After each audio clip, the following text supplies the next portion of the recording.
ஸ்ரீ ராமாயணம் பாகம் 36. இராவணன் இந்திரஜித்தை அழைத்து, மகனே, உனக்கு நிகரான மகாவீரர்கள் 14 உலகிலும் இல்லை. கரன் மகனாகிய மகரக்கண்ணன் முதலியோர் போர்க்களத்தில் மாய்ந்தார்கள். மற்ற வீரர்கள் போர் செய்து ஓய்ந்தார்கள். இராம லட்சுமணர்களை உன்னையன்றி வெல்வாரில்லை. உன் பராக்கிரமம் மாமேருகிரி போன்றது. நீ போருக்கு போய் வா என்று விடை கொடுத்தான். இந்திரஜித்து தந்தையை வணங்கி 1000 சிங்கங்கள் பூட்டிய பெரிய தேரில் ஏறினான்.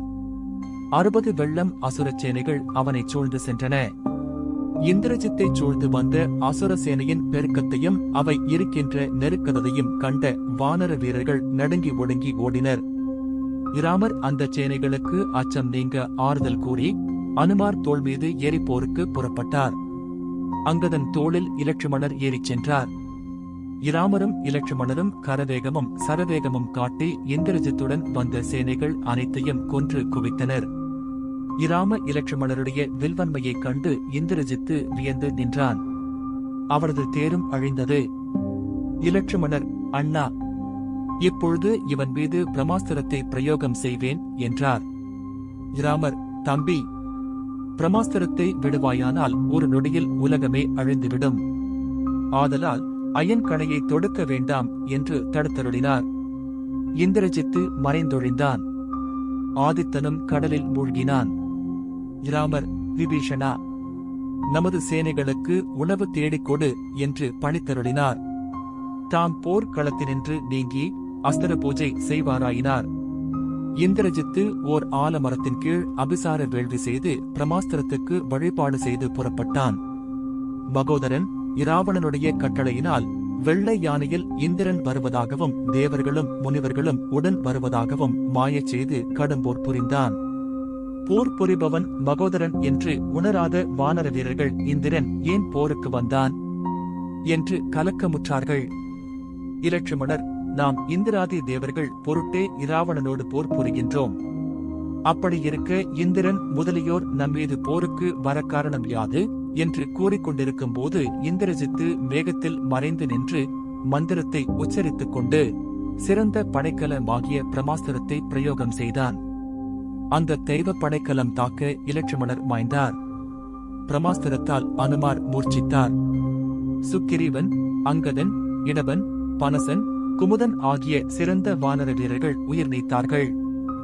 இன்னும் நளன், மைந்தன், துமிந்தன, கவயன், கேசரி, கதவலி, சுசேடனன், கந்தமாதனன், இடும்பன், தாதிமுகன் முதலிய வீரர்களும் மாண்டனர். பிரமதேவனே சாம்பவான். ஆதலினால் பிரமாஸ்திரத்தால் மாளாமல் மயக்கம் அடைந்தார். இந்திரஜித்து வானரக் குழுவுடன் இலட்சுமணன் மாண்டான். இராமன் போர்க்களத்தில் இல்லாமையால் அவன் மட்டும் மாளவில்லை என்று எண்ணி வெற்றி சங்கை ஊதியபடி தந்தையாரிடம் சென்று வணங்கி, தந்தையே, இனி உங்களுக்கு சிந்தை ஏன்? போர்க்களத்தில் இராமன் காணப்படவில்லை. ஆகவே இராமனை தவிர இலட்சுமணன் முதலிய அனைவரையும் கொன்றுவிட்டேன். பிரமாஸ்திரத்தால் வெற்றி பெற்றேன் என்று கூறினான். இராவணன் பெருமகிழ்ச்சி அடைந்தான். மகனே, நீயும் மகோதரனும் போய் ஓய்வெடுத்துக் கொள்ளுங்கள் என்று அவர்களுக்கு விடை கொடுத்தான். இந்திரஜித்து தன் மாளிகை சென்றான். இராமரது துயரம் தெய்வ படைக்கலங்களுக்கு வழிபாடு செய்த இராமச்சந்திரமூர்த்தி போர்க்களத்துக்கு வந்தார். எல்லாரும் மாண்டு கிடக்கும் அவல நிலையை கண்டார்.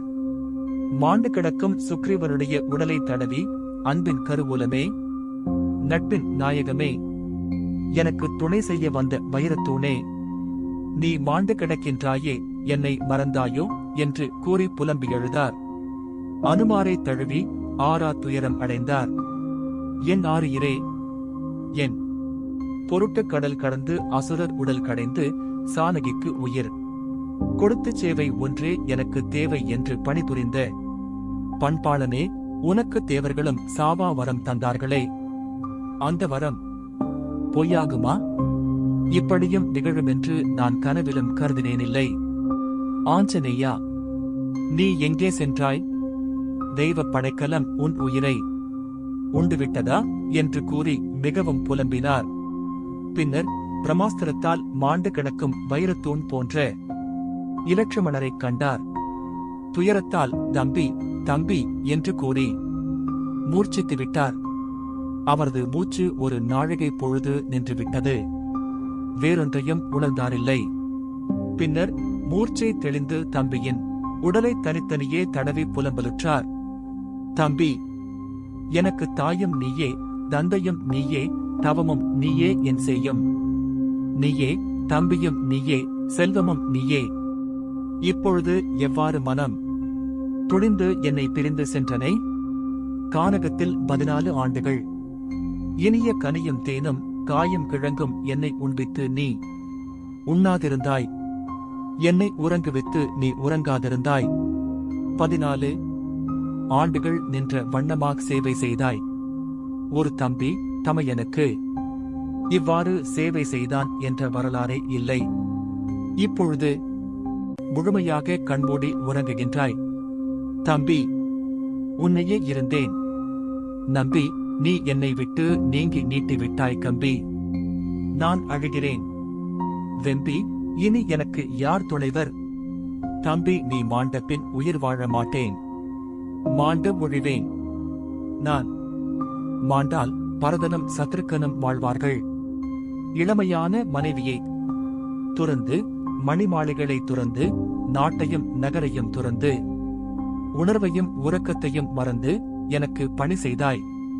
எள் என்றால் எண்ணெயைக் கொணர்வாய், பருத்தி என்றால் ஆடையைக் கொணர்வாய் என்று பலவாறு புலம்பியெழுது அறிவு தேய்ந்து உள்ளம் ஓய்ந்து நிலத்தில் சாய்ந்து மூர்ச்சித்து விட்டார். இராமபிரானுடைய ஆற்றுணா துயரத்தைக் கண்டு தேவர்கள் அழுதார்கள், துதி செய்து தொழுதார்கள். இராவணன் இந்திரஜித்து கூறிய சொற்களைக் கேட்டு பெரிதும் மகிழ்ந்து வெற்றி பறை அறைந்து ஆடலும் பாடலும் முழங்க களியாடல் செய்யுமாறு கட்டளையிட்டான். மருத்தன் என்ற வீரனை அழைத்து, நீ சென்று போர்க்களத்தில் மாண்ட அரக்கர்களின் உடல்கள் அனைத்தையும் கடலில் இடுக என்று கட்டளையிட்டான். இதனை பிறரறியாமல் இரகசியமாகச் செய் என்றும் கூறினான். சீதையை போர்க்களம் காண அழைத்து போவதனால் போர்க்களத்தில் அரக்கர்கள் ஒருவரும் மாளவில்லை என்று சீதை நினைக்கும்படி இந்த சூழ்ச்சியைச் செய்தான். இவ்வாறு செய்யவில்லையானால் அனுமார் மருந்துமலையை கொண்டு வந்த பொழுது மாண்ட அரக்கர் அனைவரும் மீண்டு எழுந்திருப்பார்கள்.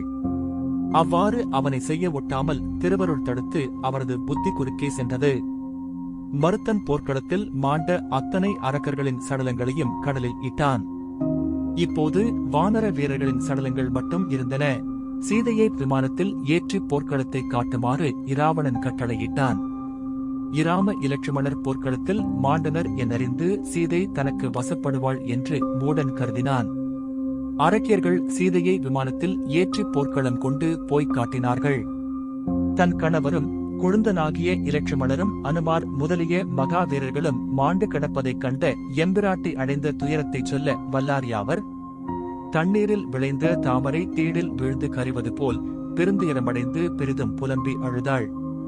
என் தெய்வமே, இராவணாதியரக்கர்களைக் கொன்று உங்களுக்கு அனுகூலம் புரிவேன் என்று தண்டக வனத்தில் வாழும் முனிவர்களுக்கு வாக்குறுதி கொடுத்தீரே. இத்தனை துன்பங்களுக்கும் காரணம் நான் தானே. தவஞ்செய்ய வந்த கணவனுக்கு துணை செய்ய வந்த நான் விளையாட்டு மானை கேட்டது பெரும் பிழையல்லவா? இது மாயமான் என்று என் கொழுந்தர் தடுத்தும் கணவரை வற்புறுத்தி மான் பின்னே அனுப்பி இத்தனை துன்பத்துக்கும் காரணம் ஆனேன். இலட்சுமணர் என்னை காவல் புரிந்திருந்தால் 1000 இராவணர்களாலும் என்னை சிறைப்பிடிக்க முடியாது. 14 ஆண்டுகள் உணவையும் உறக்கத்தையும் துறந்து இளம் மனைவியை மறந்து எனக்கு பாத பூஜை செய்து அந்த பரம பக்தனை நீ நயவஞ்சகன் என்று வைது எந்த துன்பத்துக்கு ஆளானேன். பெண் புத்தி பின் புத்தி என்பதை உலகம் அறியச் செய்துவிட்டேன் என்று கூறி விதியையும் தன் மதியையும் இராவணனுடைய சதியையும் தனக்கு நேர்ந்த கதியையும் நினைந்து வாய்விட்டு அழுதாள். தொடரும்.